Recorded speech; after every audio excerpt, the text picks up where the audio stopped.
Welcome to video number 3 of how to speak and read New Testament Greek. Before we get started with the translations for this video, I just wanted to say a few things about why I'm even making videos about biblical Greek.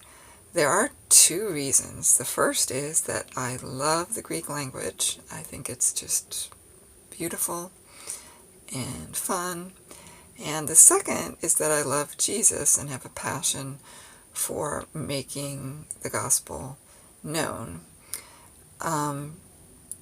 Just to be clear, you obviously do not need to know Greek in order to read the Bible or to understand the gospel. But just as a secondary thing to do, for me anyway, knowing the language that Jesus spoke, the people of his time spoke, the language in which the New Testament is written, it just makes the experience of reading the Bible more immediate. So you're reading the actual words as they were given to the writers of the New Testament. There's no intermediaries. Biblical translations that we read in modern languages, such as English, come directly from these Greek texts also. So they are not, modern translations are not like removed by several steps from the originals. They're translated directly from the originals, and so when you read Greek, you are reading that original language. So I'm going to talk about verbs in Koine Greek. In the previous two videos, we have seen just one verb, and that is the verb I am, you are, he is, etc., the verb to be, which is obviously a very necessary and common verb in any language. It is also an irregular verb. So the two forms we have seen already are imi, which is I am, and estin, which is he is. The third one, just to fill in the three persons, is you are, which is e. And as I said before, this is a very irregular verb in Greek and in probably every language. Every language that I've ever known, it's irregular. So today, before we get into the first passage uses the verb μένω, which is a regular verb. So I will just tell you before we start that a little bit about regular verbs. So regular verbs are going to have a stem, and then they have regular endings on them. And the endings will be the same across many, many verbs, and these endings tell you who is doing the action. Is it the first person, I, the second person, you, or the third person, he, she, or it?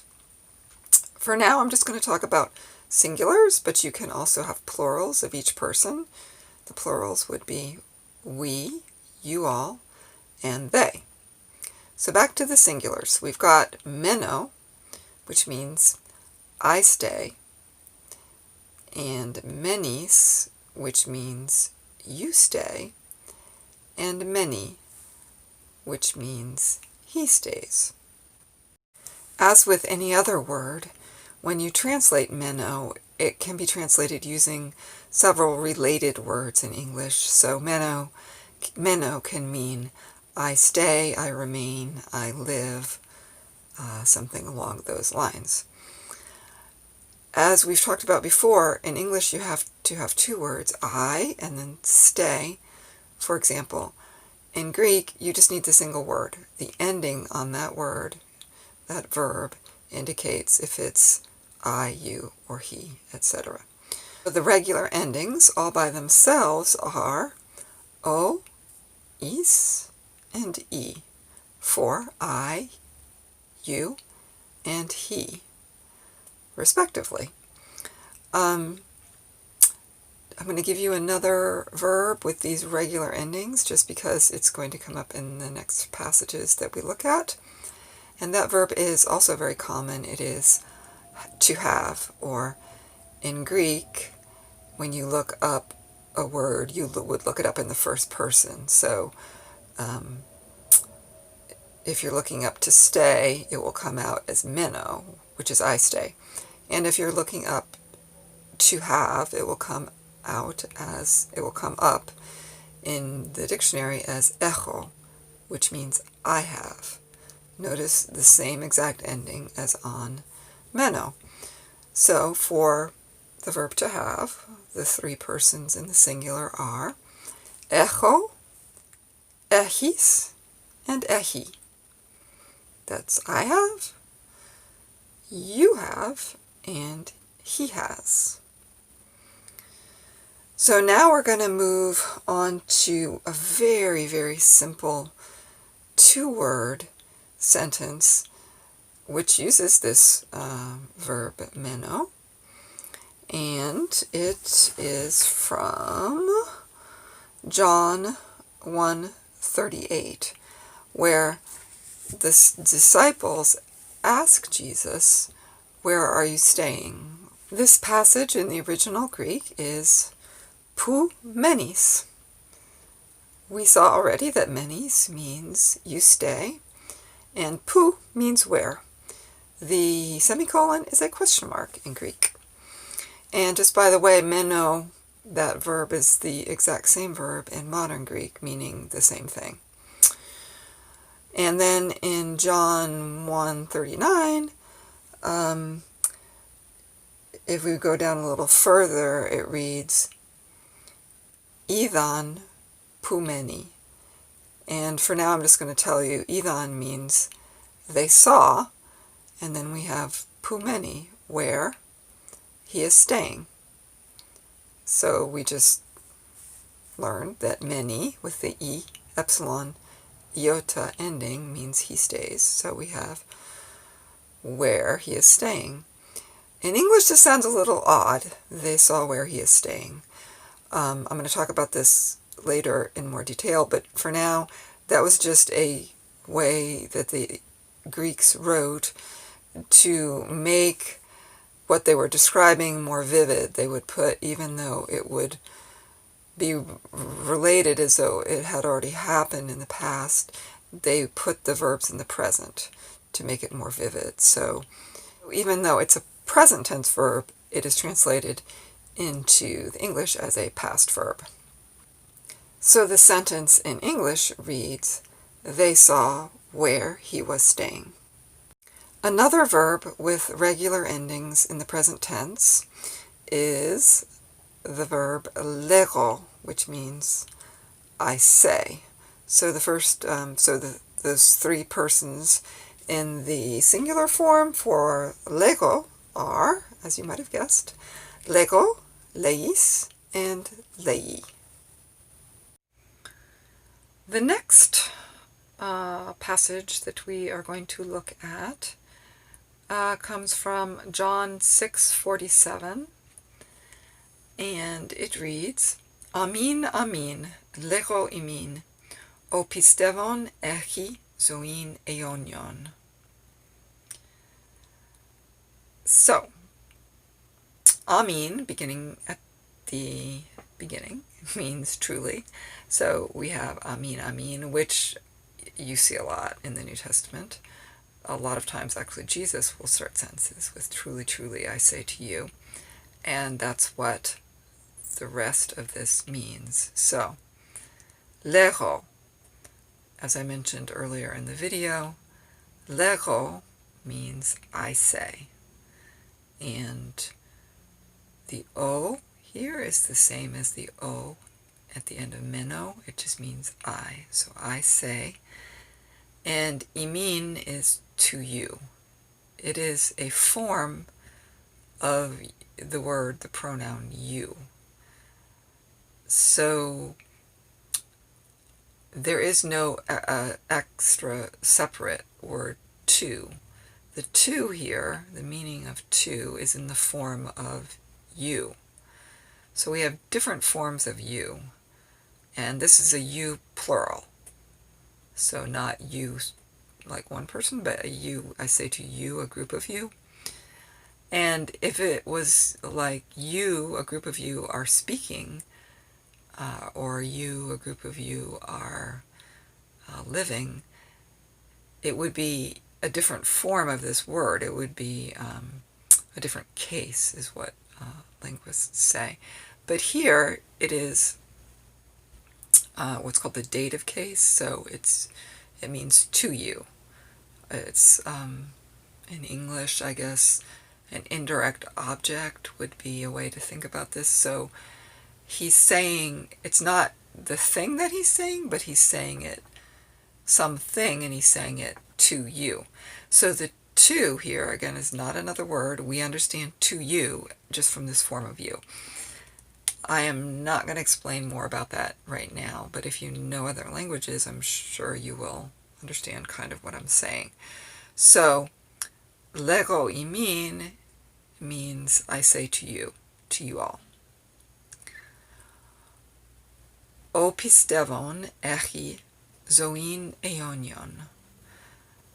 So, let's see, we are going to start here with ehi, because it's the verb, and it is one of the verbs I already mentioned as being regular.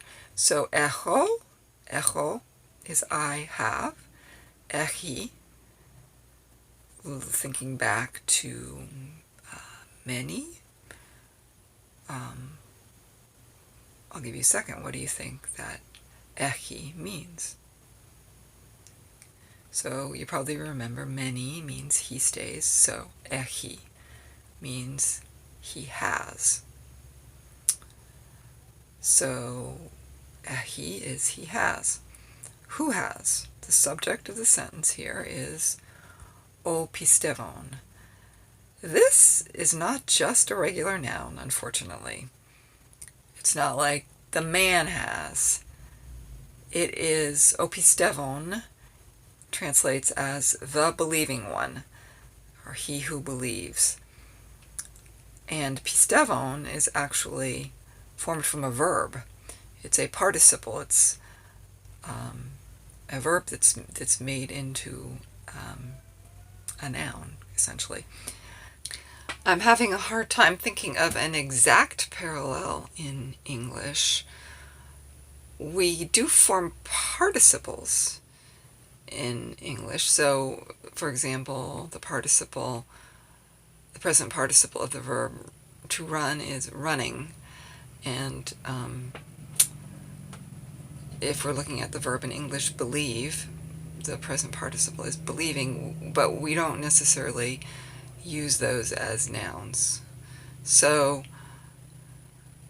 as I said, this does happen, however, a lot in Greek. I'm just going to take this particular instance, but we will see it in the future, I'm sure, in other cases, because participles are used a lot in the New Testament as nouns. So, the verb here, before you make it into a participle, is to believe, or I believe, and πιστεύω means I believe. You will notice that the ending is omega, so that's I. And just as a quick side, how would you say he believes? Give you a second. The ending is e, so it would be πιστεύει. And how would you say you believe?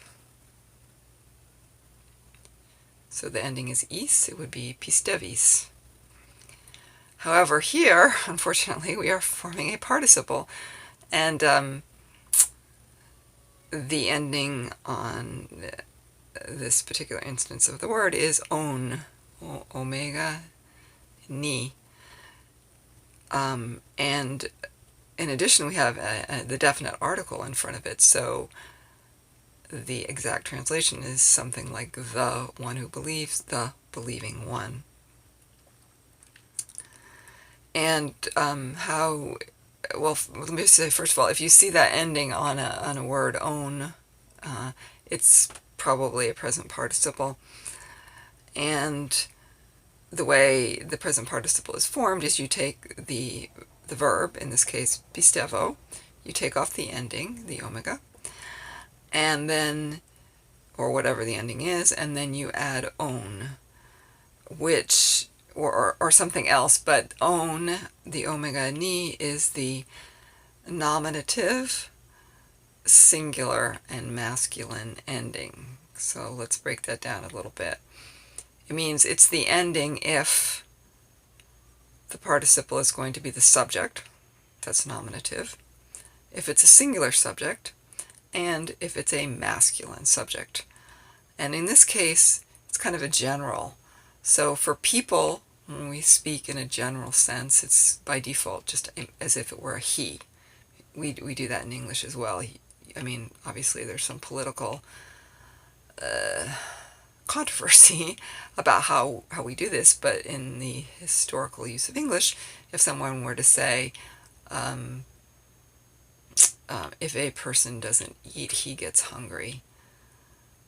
And he here is understood to mean just a person in general. So that is the case here with o πιστεύων. It's in the masculine, it's a masculine form of the participle, but that just means a general believing person. So we have o πιστεύων έχει, the believing one has. What does the believing one have? Zoin aionion. So you probably looked at zoin and you thought to yourself, well, I know that zoe means life, which it does. So the believing one has life, but it's a different form of the word. It's different in that the ending has a ni on the end, and that is because this life is the object of the verb. So it's, if you were to ask the question, what, as I just did, what does the believing one have? He has life. That means that this noun, zoe, needs to be in the accusative case, which just means it's the object of the verb. I just think of it kind of like it's being accused, like the verb is accusing it, which is kind of weird, but that's how I think of it. And this is a feminine noun, and so you'll see that in, ita, ni on the end, which is typical accusative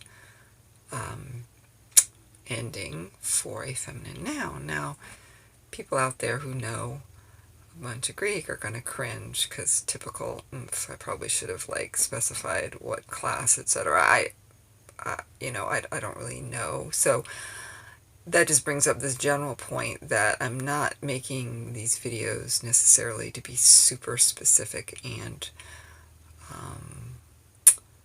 systematic in the way I'm introducing things. It's more like we're going to just read and see and then figure it out as we go along, like pretending we don't know all of the technicalities of the language, and we're just going to figure it out, which is, as I mentioned earlier, how people naturally learn language. They don't memorize a chart of the different classes of nouns with the different endings for the different cases. Now, having said that, I am going to, at this point, just to make it easier as we proceed, I am going to mention what the 4 cases are, so that it's easier. When a noun comes up, I'll just say it's such and such a case, and then, you can file it in your head. That ending goes with that case, and then when you see that ending with that case again, you can start putting things together for yourself.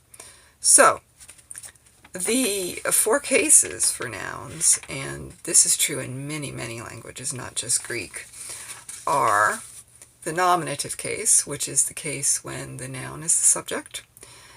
The accusative case, which we just saw, is when the noun is the object of a verb.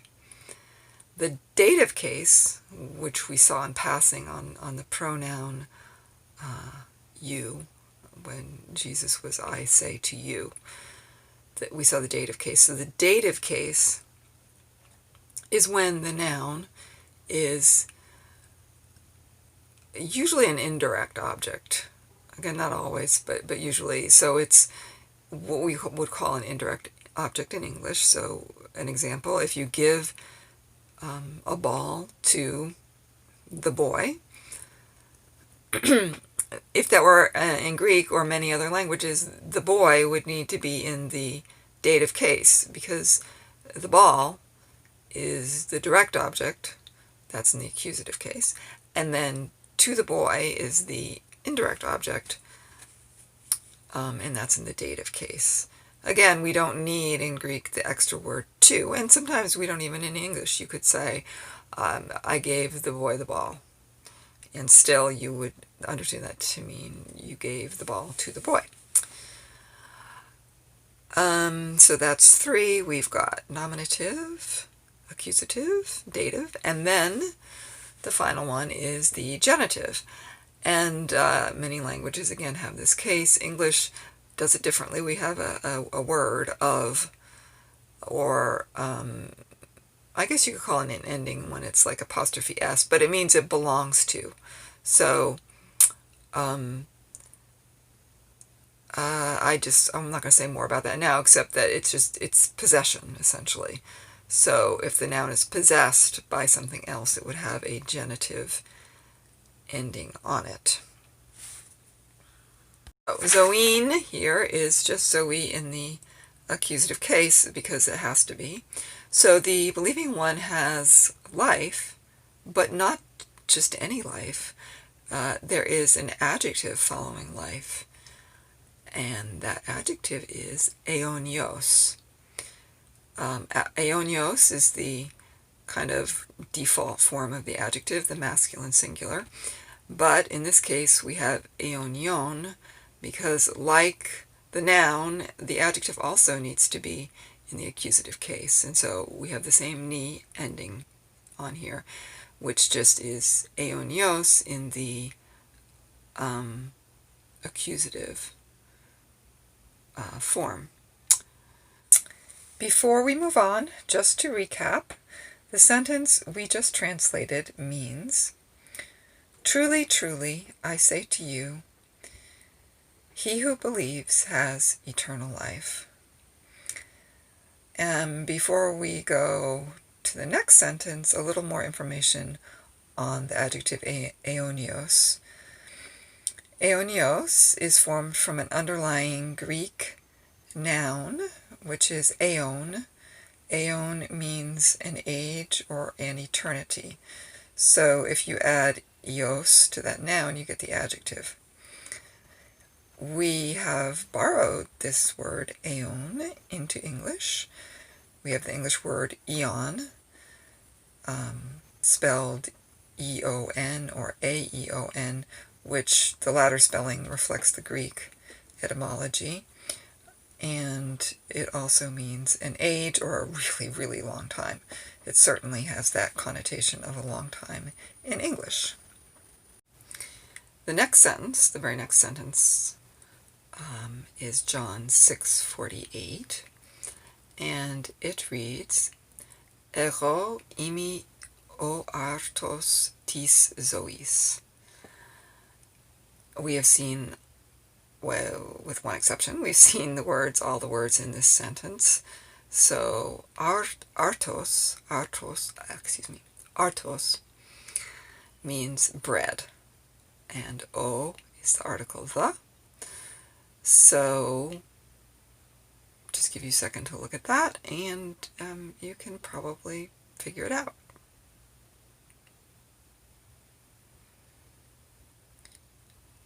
So ego imi is I am, with the pronoun added, so I am, a little emphasis. O artos, the bread. And then we have tis zois. So again, this word life. but a different ending. And this case here, I just told you it means the bread of life. So put that together with the cases we talked about earlier. It means that this is ending on the article tis and the noun zois is the genitive ending of, belonging to, or of. So